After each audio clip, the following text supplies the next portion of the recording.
Auschwitz, the Nazi death camp where more than 1 million people, mainly Jews, were murdered. People with families and friends. Ordinary people robbed of their future. Each had their own unique story of how they came to be at Auschwitz. Only a minority survived. And today, decades later, very few can explain what happened there as witness to its human terror. Kitty Hart-Marxen was 17 years old when she arrived at Auschwitz-Birkenau in April 1943. Now she travels back one last time to answer the questions of a new generation.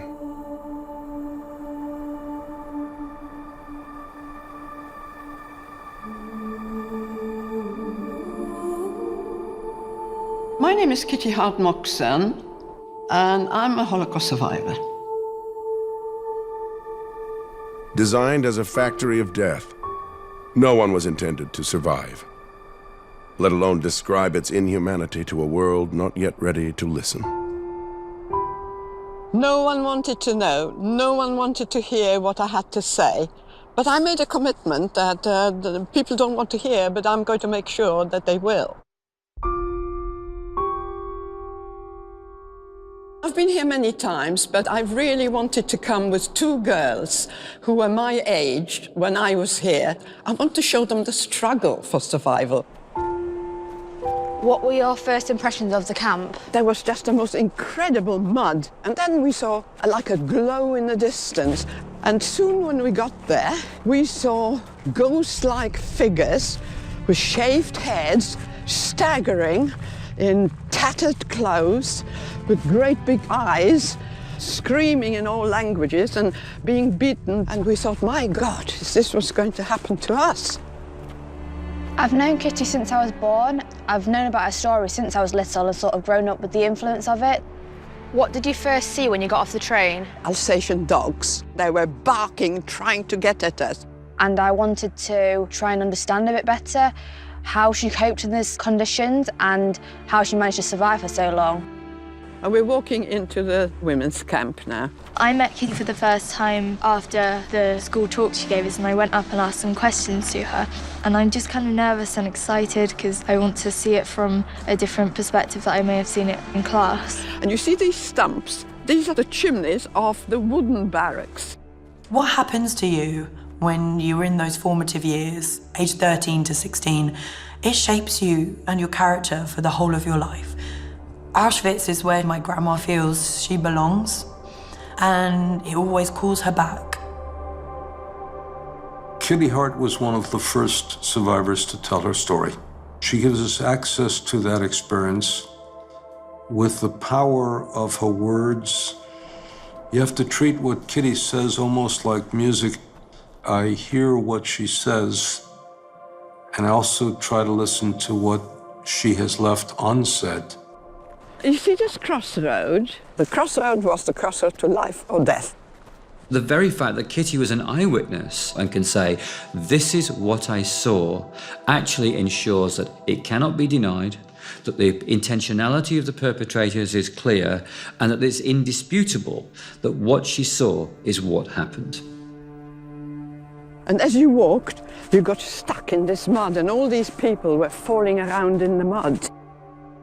You cannot stand there and simply say, this is okay. This should never have happened. It should never have existed. And as a human being thinking about the experience of others, you just realize this is no place for anybody to have ever been.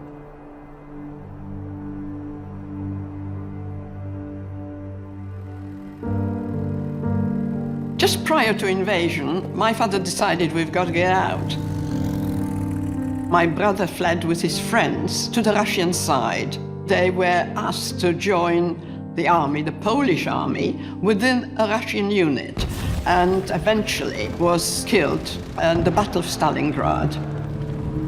So my father, my mother, and my grandmother, we got on the last train. The train just took us to Lublin, and that's where everyone was thrown out, and that's where we landed up. And we were taken to a part of the town which became the Lublin ghetto. wasn't possible to survive in Poland as a Jewish person without relying on somebody else. So Kitty's mother, in a time of crisis, what does she do? She starts teaching English to people. In doing that, she creates a relationship with the priest. The priest told my mother, if you come to a point where there's no way out, just come and I'll see what I can do. The priest then is able to help and puts his life on the line to provide them documents to get them out. We had to part for my father. The priest said no way could we survive, all three of us together. My father was to go and work in this sawmill somewhere, we didn't know where, and my mother and I, we were to go into the center of Lublin. Why? Because they were rounding up the Polish population as well. And when they sorted them out, they took them to work in factories in Germany. And the priest said, that's what we've got to do. We're going to get out of the country and mix with this transport and get into Germany. And they actually checked documents, but our documents were in order, you see. And before my mother and I collected our thoughts, we were in a train and landed up far, far inside Germany. It was very difficult for Jews to be able to hide within the Polish population because just small cultural and linguistic things such as accents could creep in and change the perception of you as being truly a Polish citizen. Well, what happened was, because they suspected us, one of them reported us to the authorities. And that was our downfall. Kitty was arrested for illegal entry into Germany as Leokadia Dobrzynska and sent for interrogation. The Nazis wanted to know the source of their false documents. The irony of the Nazis was they could create death camps and murder Jews with impunity, but if somebody broke a law, they had to go through the penal system, which was complete nonsense because they could have simply deported them to Auschwitz as Jews. But because the legal system didn't allow it, they eventually were deported to Auschwitz with a death penalty for immigration charges. So we were told we were going to be executed by firing squad. It was a brick wall, and we had to face the wall with our arms up like that, standing facing the wall. And then there was a huge explosion. And I thought, God, I haven't been hit. There was a great laughter. They said, oh no, we're not going to kill you. What's going to happen? We're going to commute your death sentence to life imprisonment in Auschwitz, and we're going to hand you over to the camp. They'll find out where these documents came from. So we were in a train that was specially converted to transport prisoners. And we traveled 48 hours standing before we arrived in Auschwitz. Well, we had absolutely no idea where we were. It was dark. What did you first see when you got off the train? Well, the thing opened up and you heard an awful lot of noise. Were you scared?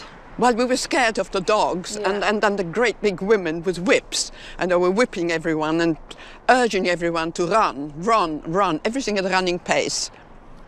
Suddenly, there was a weird kind of stench, and the closer we got, the worse the stench became. And my mother said, what a curious place there. Can you smell? Can you smell roasting meat? I said, yes, I can. She said, do you think they're roasting chickens here this time of the night? I said, I don't know. Kitty and her mother were sent to Birkenau, the largest of the 44 camps in the Auschwitz system, where they were processed and sent to quarantine. When did you first stay in a wooden barrack? Well, this was the quarantine, okay? So the first night we were pushed into here. Did you find somewhere to sleep? Well, we squeezed in somewhere here. I was incredibly cold that night because we were 48 hours without food, and I slept all night next to a woman. And she started speaking to me in German. It turned out she was a German gypsy. Right. During the early morning, while she was talking to me, she looked at my hand. She took my hand, she said, give me your hand. And she said, you know, you're going to come out. And the next thing that happened, whistles blew suddenly. It was still dark.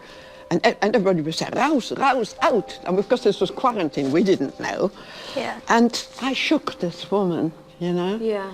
And she didn't move. And I said to my mother, she's cold, she's dead.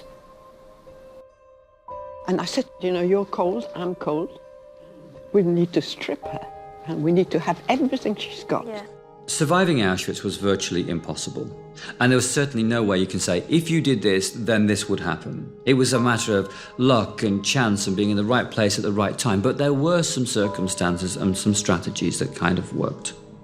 That came to me that night, that actually that's the way to do it. That if you do have the people that had died, you've got to take everything off them. Because it was not good to them, was it? You had to do what you needed to do to survive, and if that was taken from the dead, that's what it meant. Not in the history of mankind has there been industrial killing on this scale. If something happened once, there's absolutely no reason why it can't happen again.